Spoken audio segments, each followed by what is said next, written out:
ابھی میں ایک کلپ سن رہا تھا قاری خلیل الرحمان صاحب کا جو گول ٹی وی پر آتے ہیں. میری ان سے جب بھی ملاقات ہوئی بہت احترام سے بات ہوتی ہے, گپ شپ ہوتی ہے. میرے سامنے انہوں نے کبھی کوئی ایسی فرقواریت والی بات نہیں کی ہے, تو میں بھی نہیں کرتا. ابھی میں ان کا ایک کلپ سن رہا تھا, اس میں انہوں نے ایک بات کہی کہ امام ابو حنیفہ تو 70-80 ہجری میں پیدا ہوئے, تو یہاں سے آپ امام ابو حنیفہ تک تو پہنچتے ہو صدیوں کا فاصلہ طے کر کے, تو 70 سال کا اور رہ گیا, تو ڈائریکٹ نبی تک کیوں نہیں چلے جاتے؟ 70 سال رہ گئے. مطلب قابل احترام ہے, میرا مقصد ان پہ طنز کرنا نہیں ہے. مقصد ان کا یہ تھا کہ ہم قرآن و حدیث کو فالو کرتے ہیں اور آپ امام ابو حنیفہ کو. تو ابو حنیفہ تک جب آپ اتنا پیچھے جا سکتے ہیں تو تھوڑا سا اور پیچھے چلے جائیں, یعنی وہاں چلے جائیں جہاں ہم گئے ہوئے ہیں. اتنی سی بات ہے. اب محترم نے بات کی, کوئی ان کا طنزیہ لہجہ نہیں, لیکن اس بات سے جو اس وقت امت مسلمہ میں اہل سنت میں 50% لوگ جو امام ابو حنیفہ کو فالو کرتے ہیں اور 30% جو امام شافعی کو فالو کرتے ہیں, کیونکہ امام شافعی کا زمانہ تو امام ابو حنیفہ کے بعد ہے نا, وہ اور تھوڑا, اور 17% جو لوگ جو امام مالک کو فالو کرتے ہیں اور 2% جو امام احمد ابن حنبل کو فالو کرتے ہیں, یعنی یہ 99% مسلمانوں کو اس تقریر میں بے وقوف قرار دیا جا رہا ہے کہ نہیں قرار دیا جا رہا؟ نہیں یاری بات میرا خیال ہے. یعنی محترم کا کہنے کا مقصد یہ ہے کہ یہ جو چاروں اماموں کے فالوورز ہیں ان میں اتنا شعور بھی نہیں ہے کہ یہ آج سے 1100 سال پہلے کسی شخصیت کو تو فالو کرنے کے لیے تیار ہیں, 50-60 سال مزید تھوڑا آگے جا کے ڈائریکٹ نبی کو فالو کر لیں, اس کے لیے یہ تیار نہیں ہے. تو یہ 99% امت کا احمق اور بے وقوف ہونا ثابت ہو رہا ہے کہ نہیں ہو رہا؟ کہ جناب قاری صاحب کو تو اللہ نے اتنا شعور عطا فرمایا اور 99% امت میں اتنی عقل بولو بھائی نہیں ہے. تو میں نے اس پہ کمنٹس کیے تھے کہ قاری صاحب آپ بہت قابل احترام ہیں, آپ کسی وقت یہ بات میرے سامنے کہیے, میں آپ کو اس کا جواب دوں گا اور دونوں لائیو ویڈیو ریکارڈ کرا کے اس کو نیٹ پہ ڈال دیں گے. پبلک کو سمجھ میں آ جائے گا کہ آپ جو دعویٰ کر رہے ہیں یہ دعویٰ میں اس میں کہیں لفاظی تو نہیں ہے, گڑبڑ تو نہیں ہے, کہیں ایسا تو نہیں آپ لوگوں کو کنفیوز کر رہے ہیں, اور میں بھی اس کا جواب دوں گا اس اشکال کا. دونوں چیزیں سامنے آ جائیں گی, پھر عوام دلیل کی روشنی میں فیصلہ کرے گی کہ 99% امت صحیح ہے یا آپ صحیح ہیں. مگر افسوس اس پر ہوا کہ وہ کمنٹ میرے ڈیلیٹ کر دیے, ٹھیک ہے نا. تو بات یہ ہے کہ جو ابو حنیفہ تک پہنچ رہا ہے نا وہ در حقیقت نبی تک ہی پہنچ رہا ہے, اس لیے کہ امام ابو حنیفہ محمد صلی اللہ علیہ وسلم کے علاوہ کسی اور کو فالو نہیں کرتے تھے. ڈائریکٹ نبی سے سیکھنا تو اس زمانے میں ممکن ہی نہیں ہے, ناممکن ہے. بات یہ ہے کہ ایک وہ مفتی ہے جو 15ویں صدی میں قرآن و حدیث کی تشریح آپ کو بیان کر رہا ہے, ایک وہ مفتی ہے جو 70 ہجری یا 80 ہجری میں پیدا ہوا اور آدھی سے زیادہ امت نے اس کو فالو کیا. تو نبی کی بات کو سمجھنے کے لیے اس صدی کے مفتی کو فالو کرنا زیادہ بہتر ہے یا اس مفتی کو فالو کرنا زیادہ بہتر ہے جو جس نے تابعین کا دور دیکھا ہے؟ اس طرح سے مقابلہ کرانا چاہیے تھا, ٹھیک ہے. 99% امت کہتی ہے کہ قرآن و حدیث کی تشریح کے لیے, سمجھنے کے لیے اس دور کے مفتی کو فالو کرنے کے بجائے ان لوگوں کو فالو کیا جائے جن کو 99.99% امت نے فالو کیا ہے, اپنا امام مانا ہے. تو آپ امام ابو حنیفہ کا مقابلہ پیغمبر سے نہ کرائیں, آپ ابو حنیفہ کا مقابلہ اپنے آپ سے کرائیں کہ مجھے فالو کرنا زیادہ بہتر ہے یا ابو حنیفہ کو. آپ امام ابو حنیفہ کو نبی کے مقابلے میں لا کے یہ شو کر رہے ہیں کہ وہ کچھ اور بات پہ فتویٰ دیا کرتے تھے, وہ قرآن و حدیث نہیں, وہ ان کی اپنی آرا ہوتی تھی, اور آپ جو بات کر رہے ہیں وہ قرآن و حدیث کی روشنی میں ہوتی ہے. نہیں آ رہی سمجھ میں؟ جب یہ کہتے ہیں نا حدیث کو لینا ہے یا ابو حنیفہ کی بات کو لینا ہے, تو ظاہر انسان کہتا ہے یار میں امام حنیفہ کو کیوں لوں, میں تو حدیث کو لوں گا. مقابلہ یوں کرانا چاہیے کہ حدیث کی ایک تشریح میری ہے, ایک کس کی ہے, ابو حنیفہ کی, ان دونوں میں کس تشریح کو لوگے؟ پھر لوگ کہیں گے آپ کو کیوں لیں, آپ کی تشریح کیوں مانیں, امام حنیفہ کی مانیں گے نا. یہ عجیب جرأت ہے یار, اپنے قول کو عین حدیث قرار دینا اور ابو حنیفہ کے قول کو ان کا اپنا ذاتی قول قرار دینا. یہ لفاظی ہو رہی ہے مارکیٹ میں, آ رہی ہے سمجھ میں کہ نہیں آ رہی ہے؟ اپنے قول کو تو ایک صاحب آئے نا امام کے پیچھے فاتحہ پڑھنے پر الجھ گئے مجھ سے, کہنے لگے وہ بخاری کی یہ حدیث ہے جس میں آتا ہے کہ وہ نہ پڑھو فاتحہ, امام کے پیچھے قرات نہ کرو سوائے فاتحہ کے. میں نے کہا مسلم کی یہ حدیث ہے جس میں آتا ہے امام کو امام اس لیے بنایا جاتا ہے کہ تکبیر کہے تو تکبیر کہو, وَإِذَا قَرَأَ فَأَنصِتُوا, قرات شروع کرے تو خاموش ہو جاؤ, وَإِذَا قَالَ وَلَا الضَّالِّينَ, جب وَلَا الضَّالِّينَ کہے تو آمین کہو, اور جب رکوع کرے تو رکوع کرو. میں نے کہا اس میں تو نہیں ہے فاتحہ. تو میں کہہ رہے ہیں اس حدیث کا پھر کیا ہوگا؟ میں نے کہا پھر اس حدیث کا کیا ہوگا؟ کہہ رہے ہیں یار یہ تو اس کے اگینسٹ جا رہی ہے, تو ہم اس حدیث کو مانیں گے. تو میں نے کہا میں آپ سے نہیں کہتا کہ امام کے پیچھے فاتحہ پڑھی نہیں پڑھی, میں کہہ رہے ہیں آپ اپنی حدیث کو تو دلیل ماننے کے لیے تیار ہو, دوسرے کی حدیث کو پیش کرنے کے لیے بھی تیار نہیں ہو. اب حدیثوں میں تعارض کے وقت پھر ہر ایک کا اپنا اصول ہوتا ہے. امام حنیفہ قاعدہ یہ کہ جو حدیث اقرب الی القرآن ہوگی اس کو لیتے ہیں, قرآن سے میچ کر رہی ہوگی اس کو لیتے ہیں. وہ کہتے ہیں قرآن میں آتا ہے اذا قرئ القرآن فاستمعوا له وانصتوا, جب قرآن کی تلاوت کی جائے خاموشی سے سنو. وہ کہتے ہیں قرآن کی تلاوت میں سورہ فاتحہ تو سب سے پہلا مصداق ہے, کیونکہ سورہ فاتحہ کو تو قرآن نے الگ سے بیان کیا ہے. وَلَقَدْ آتَيْنَاكَ سَبْعًا مِّنَ الْمَثَانِي وَالْقُرْآنِ الْعَظِيمِ, ہم نے آپ کو 7 الگ سے آیات دی اور باقی قرآن. تو ان 7 آیات کو تو قرآن کا الگ سے کہا گیا ہے کہ یہ قرآن ہے, یعنی یہ بہت بڑی اللہ کی نعمت ہے. تو قرآن کا تو سب سے پہلا مصداق ہی سورہ فاتحہ ہے. تو اللہ فرما رہے ہیں جب وہ تلاوت کی جائے تو خاموشی سے سنو. یہ خطبے کے بارے میں بھی ہے, یہ نماز کے بارے میں بھی ہے. میں نے اس آیت پہ بہت تحقیق کی. اس آیت کا جو صحیح مطلب ہے کہ جب قرآن باقاعدہ سنانے کی نیت سے سنایا جا رہا ہو تو پھر اس کا سننا واجب ہے. ایک آدمی اپنے طور پر ویسے ہی تلاوت کر رہا ہے اس کا سننا واجب نہیں ہے, لیکن جب قرآن کی محفل ہو اس میں باقاعدہ نصیحت کے لیے قرآن سنایا جا رہا ہے پھر اس کا سننا کیا ہے؟ واجب ہے.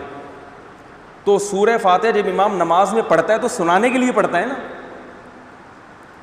دوسری حدیث میں نے ان کو یہ پیش کی, میں نے کہا یہ جو آپ حدیث پیش کر رہے ہیں کہ جو شخص فاتحہ نہیں پڑھتا اس کی نماز نہیں ہے, آئیے صحیح مسلم میں اسی حدیث کو مکمل بیان کیا گیا ہے. آپ صلی اللہ علیہ وسلم نے فرمایا من لم یقرأ بفاتحۃ الامام فصاعدا, جو سورہ فاتحہ پلس سورت نہیں ملاتا اس کی نماز نہیں ہوتی. تو اگر یہ امام اور مقتدی دونوں کو ہے تو مقتدی پر فاتحہ کے ساتھ سورت ملانا بھی واجب ہے.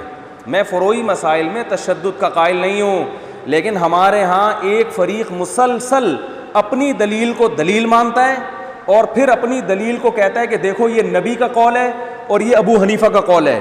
تو ابو حنیفہ نبی سے 70-80 سال کے بعد آئے, تو ابو حنیفہ تک پہنچ سکتے ہو, اس سے 70 سال پہلے ڈائریکٹ نبی تک کیوں نہیں پہنچ جاتے؟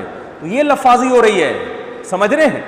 ہونا یہ چاہیے کہ وہ یوں کہے کہ قرآن و سنت کے یہ دلائل ہیں جس میں میری یہ ذاتی رائے ہے کہ فاتحہ نہیں پڑھنی چاہیے, اور قرآن و سنت کے یہ دلائل ہیں جس کے بارے میں ابو حنیفہ کی ذاتی رائے ہے کہ دوبارہ بتاتا ہوں, ہونا یوں چاہیے کہ وہ یوں کہے کہ قرآن و حدیث کے یہ دلائل ہیں جس کے بارے میں جن دلائل کو سامنے رکھ کر میری ذاتی رائے یہ ہے کہ سورہ فاتحہ پڑھنی چاہیے امام کے پیچھے, اور ابو حنیفہ کے یہ دلائل ہیں, اور ان دلائل کو سامنے رکھ کر ابو حنیفہ کی رائے یہ ہے کہ فاتحہ نہیں پڑھنی چاہیے. اب بتاؤ قرآن و حدیث کی وہ تشریح مانو گے جو 15ویں صدی میں کر رہا ہوں, یا وہ تشریح مانو گے جو 80 ہجری میں پیدا ہونے والے تابعین کی زیارت کرنے والے اور وہ مجتہد جن کو 50% امت نے فالو کیا ہے ان کی تشریح کو معتبر مانو گے؟ تو فوراً انسان کہے گا بھائی ہم ابو حنیفہ کو آپ پر ترجیح دیتے ہیں. مگر اسٹائل یہ نہیں ہوتا.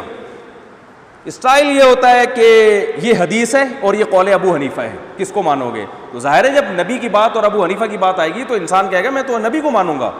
تو یہ لفاظی ہو رہی ہے, آپ کی تشریح اور ابو حنیفہ کی تشریح میں اختلاف ہو رہا ہے. ابو حنیفہ کے قول میں اور حدیث میں اختلاف نہیں ہو رہا. حدیث کی ایک تشریح ابو حنیفہ کر رہے ہیں, ایک آپ کر رہے ہو. آپ اپنی تشریح کو نبی کا قول قرار دیتے ہو اور ابو حنیفہ کی تشریح کو ان کی ذاتی رائے قرار دیتے ہو. یہ عجیب بات ہے کہ آپ کو تو نبی کو فالو کرنے کا شوق ہے, نبی کے مقابلے میں اپنی ذاتی رائے پیش کرنے کا شوق نہیں ہے, اور ابو حنیفہ جو تھے وہ نبی کے قول کے مقابلے میں اپنی ذاتی آرا پیش کیا کرتے تھے. تو اس طرح کی سوچ سے امت مجتہدین سے بدگمان ہوگی کہ نہیں ہوگی؟ سمجھ میں آ رہی ہے بات کہ نہیں آ رہی ہے؟ تو یہ چل رہا ہے یوٹیوب پہ بس جو اٹھ کے. تو اختلافی مسائل میں ہم شدت کے قائل نہیں ہیں, ہم تو اس کے قائل ہیں دوسرے کے دلائل کو بھی ہم دلیل مانتے ہیں, ہم کہتے ہیں یہ بھی اختلاف ہے وہ بھی اختلاف. لیکن ایک طبقہ اس امت میں توڑ پیدا کر رہا ہے قرآن و حدیث کا لیبل لگا کے, اور وہ کہتا ہے ہم جو کہتے ہیں وہ عین قرآن عین حدیث ہے, حنفی جو کہتے ہیں یہ ابو حنیفہ کی اندھی تقلید ہے. سمجھ میں آ رہی ہے بات؟ اور ان کے فالوورز اپنے مجتہد کی اندھی تقلید کر رہے ہوتے ہیں, کیونکہ دوسرے کی دلیل سننے کے لیے تیار نہیں ہوتے, سنتے ہیں تو انہوں نے فیصلہ کیا ہوتا ہے اس پہ رد ہی کرنا ہے. ایک صاحب میرے پاس آئے کہ رفع الیدین سے بحث کرنے لگے. میں نے کہا پھر تو حدیث میں یہ بھی آتا ہے, سنن نسائی کی حدیث ہے کہ 2 سجدوں کے درمیان نبی نے رفع الیدین کیا ہے. کہہ رہے وہ ضعیف ہے. میں نے کہا آؤ بیٹھو اس پہ بات کرتے ہیں, میں ثابت کروں گا کہ وہ ضعیف نہیں ہے. ناصر الالبانی نے اس کو صحیح قرار دیا ہے. کہہ رہے نہیں وہ ضعیف ہے. نئی بات کی بھاگ گئے. تو یہ اندھی تقلید ہے کہ نہیں ہے؟ دلائل سے بات کرنی ہے تو پھر پورا ایک موضوع میں گھسو, اندر تک جاؤ, ایک موضوع میں اچھی طرح گھس کے اس کی گہرائی میں جا کے پھر آپ کی تحقیق کا پتہ چلتا ہے. یک طرفہ دلائل سننے سے تحقیق نہیں ہوتی. تو جیسے انہوں نے مسجد بنائی نا منافقین نے, لیول کیا تھا مسجد, مگر مسجد کا کام تو جوڑنا ہوتا ہے, وہ کیا کر رہی ہے توڑ. تو آج بھی بہت سے لوگ قرآن و سنت کا لیبل لگاتے ہیں. قاری خلیل صاحب سے مجھے یہ توقع نہیں تھی کہ 99% امت جو چاروں ائمہ میں سے کسی کی تقلید کر رہی ہے ان کو اس طرح سے محترم نے گمراہ قرار دیا ہے. تو میں نے قاری صاحب سے کہا کبھی بیٹھیں چھاؤں میں آئیں ہم سے بھی بات کریں, ٹھیک ہے نا. تو ہم تو قاری صاحب کا بھی احترام کرتے ہیں, ہماری نظر میں اہل حدیث بھی اہل سنت میں داخل ہیں, بشرطے کہ اعتدال کا راستہ اختیار کریں. ہم تو تقلید کے اپنی جو ہماری رائے ہے نا کسی ایک مجتہد کو فالو کرنا چاہیے, اس پہ بھی ہم اڑے ہوئے نہیں ہیں. ہماری رائے کرنا چاہیے, کوئی نہیں کرتا ہم اس پہ بھی کوئی فاسق فاجر ہونے کا ٹھپا تھوڑی لگاتے ہیں. ہم تو اتنے براڈ مائنڈیڈ ہیں, اور آپ منورٹی میں 1% بھی نہیں ہیں, آپ 1% بھی نہیں ہیں. اور وہ یہ بھی کہتے ہیں کہ اہل حدیث تو امام احمد بن حنبل بھی تھے. ایک اہل حدیث عالم نے میرے خلاف باقاعدہ کلپ ریکارڈ کروایا کہ اہل حدیث کا جو مسلک ہے وہ تو بہت پرانا ہے, امام احمد بن حنبل اہل حدیث ہے اور پتہ نہیں صدیوں. تو یہ وہی دلیل ہے جو جماعت المسلمین والے دیتے ہیں. بھائی جماعت المسلمین کا لفظ تو ہمیں حدیث میں ملتا ہے, جو موجودہ جماعت المسلمین کا فرقہ ہے وہ تو اب پیدا ہوا ہے. تو اہل حدیث کا جو لفظ ہے وہ محدثین کے لیے استعمال ہوتا تھا. اس کی سب سے بڑی دلیل یہ ہے کہ امام احمد بن حنبل کو اہل حدیث کہا جاتا ہے, ان کے فالوورز کو حنبلی کہا جاتا ہے. حالانکہ جو اہل حدیث کو فالو کرے وہ تو اہل حدیث کہلانا چاہیے نا اس کو. پتہ یہ چلا کہ امام احمد بن حنبل کو وہ والے اہل حدیث نہیں تھے جو ایک باقاعدہ مسلک ہے, ٹھیک ہے نا. وہ حدیث کے ظاہر کو زیادہ فالو کیا کرتے تھے. فقہاء میں 2 طرح کے فقہاء تھے, ایک وہ جو حدیث کے ظاہر کو لیتے ہیں, ایک وہ جو حدیث میں بہت زیادہ غور و فکر کر کے جو ہے نا وہ بہت ساری حدیثیں سامنے رکھ کر ایک رائے قائم کرتے ہیں, حدیث کے ظاہر کو نہیں لیتے. تو جن محدثین کا رجحان حدیث کے ظاہر کی طرف تھا ان کو اہل حدیث کہا جاتا تھا. تو ان کے فالوورز کو اہل حدیث نہیں کہا جاتا, کیونکہ یہ کوئی فرقہ تھوڑی تھا, کوئی مسلک تھوڑی تھا. یہ جو آج اہل حدیث فرقہ ہے یا مسلک ہے, یہ تو ہندوستان میں انگریز کے آنے کے بعد وجود میں آیا ہے. سمجھ میں آ رہی ہے بات؟ تو اب اپنا نام آپ نے اہل حدیث رکھ لیا اور آپ نے پرانی کتابوں سے دکھایا کہ اہل حدیث بہت پرانے ہیں, تو یہ مغالطہ ہے. صحیح ہے نا. ایسے تو جماعت المسلمین پھر سب سے پرانی تنظیم ہے, کیونکہ جماعت المسلمین کا تذکرہ تو صحیح بخاری میں ہے. ہم کہتے ہیں وہ جماعت المسلمین ہم لوگ ہی ہیں جو صدیوں سے چلے آ رہے ہیں. تو ایسے ہی ہم ہی اہل حدیث ہیں جو امام احمد بن حنبل کو بھی مانتے ہیں, امام شافعی کو بھی مانتے ہیں. امام شافعی بھی اہل حدیث تھے, ان کے فالوور شافعی کہلاتے ہیں, اہل حدیث نہیں کہلاتے. وجہ کیا ہے کہ یہ ٹرم جو ہے نا اہل حدیث کی, یہ بعد میں ایجاد ہوئی ہے. تو آپ کو یہ ثابت کرنا پڑے گا کہ آپ امام احمد بن حنبل کو فالو کرنے والے ہیں یا ان کے اصول کو فالو کرنے والے ہیں, تو پھر آپ یہ کہہ سکتے ہیں کہ میں پھر حنبلی ہوں. اور امام احمد بن حنبل اہل حدیث تھے. اگر آپ کی طرح کے اہل حدیث تھے تو امام احمد بن حنبل 20 رکعت تراویح کے قائل تھے, 8 کے قائل بولو بھائی نہیں تھے. امام احمد بن حنبل 3 طلاقوں کو 3 سمجھتے تھے, آج اہل حدیث 3 طلاقوں کو 1 سمجھتے ہیں. امام احمد بن حنبل عورت کی سمٹ کے نماز پڑھنے کے قائل تھے, آپ عورت کے مردوں کی طرح نماز پڑھنے کے بولو بھائی قائل ہیں. امام احمد بن حنبل سے جو مضبوط روایت ہے وہ یہ ہے کہ ان کے ہاں موضوع پر مسح کی کچھ شرائط ہیں, آپ کے ہاں وہ شرائط بولو نا بھائی نہیں ہیں, اور بہت ساری چیزیں ہیں. اور اگر آپ کہتے ہو ہم امام احمد بن حنبل اہل حدیث اس لیے تھے کہ وہ قرآن و حدیث کو فالو کرتے تھے, تو امام ابو حنیفہ کیا تورات اور انجیل کو فالو کرتے تھے؟ تو یہ لفاظی میں پھر بتا دوں، میرا مقصد اہل حدیث کی مخالفت نہیں ہے، میرا مقصد ہے کہ آپ سیدھا سیدھا بتائیں بھائی ہم کسی مجتہد کو فالو نہیں کرتے، ہماری جو سمجھ میں آتا ہے ہم اس پہ عمل کرتے ہیں، یہ بات ٹھیک ہے، یہاں تک ٹھیک ہے. لیکن یہ کہنا اپنے آپ کو درست ثابت کرنے کے لیے غلط دلائل دینا، یہ دلائل نہیں ہے. اور پھر میں بتا دوں تاکہ اعتدال کی بات رہے کہ اہل حدیث میں جہاں کچھ گڑبڑیں ہیں تو یہ میرا مقصد ہرگز نہیں ہے کہ باقی سارے دودھ کے دھلے ہوئے ہیں، کہ میں باقیوں کو کہہ رہا ہوں کہ وہ ان میں کوئی خرابی نہیں ہے. جو حنفی ہیں، جو امام حنیفہ کی طرف اپنے آپ کو منسوب کرتے ہیں، وہ سارے تھوڑی دودھ کے دھلے ہوئے ہیں، کچھ گڑبڑیں ان میں بھی ہیں.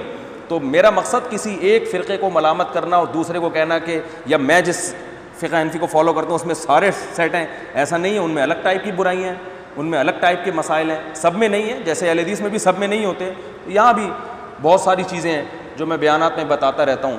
تو بس مقصد میرا اس پوری تقریر کا یہ ہے کہ لیبل کو نہ دیکھو، اس زمانے میں لیبل کو مت دیکھو کہ کون قرآن و حدیث کا لیبل لگا رہا ہے، کون مسجد کا لیبل لگا کے. مسجدوں میں آپ کو پتہ ہے ایسا بھی ہوتا ہے کہ مسجد میں آپ ایک مسجد بناتے ہو، آج بھی ہو رہا ہے، بہت نمازی آ رہے ہیں، بلا وجہ اس کے ساتھ ہی کوئی دوسری مسجد بنا کے کھڑا ہو جاتا ہے تاکہ یہاں کے نمازی ٹوٹ جائیں. تو ہے تو یہ بھی مسجد، مگر اس کے پیچھے اچھے مقاصد نہیں. اور ہو رہا ہے کہ نہیں ہو رہا؟ ایسا ہوتا ہے بھائی. ایک محلے میں ایک مسجد ہے، فوراً آپ نے اگلی گلی میں دوسری مسجد بنا لی. تو جب ضرورت نہیں ہے تو کیوں بنا رہے ہو؟ صرف اس لیے کہ میرے مریدین ادھر کیوں جا رہے ہیں. ٹھیک ہے نا، میرے مریدین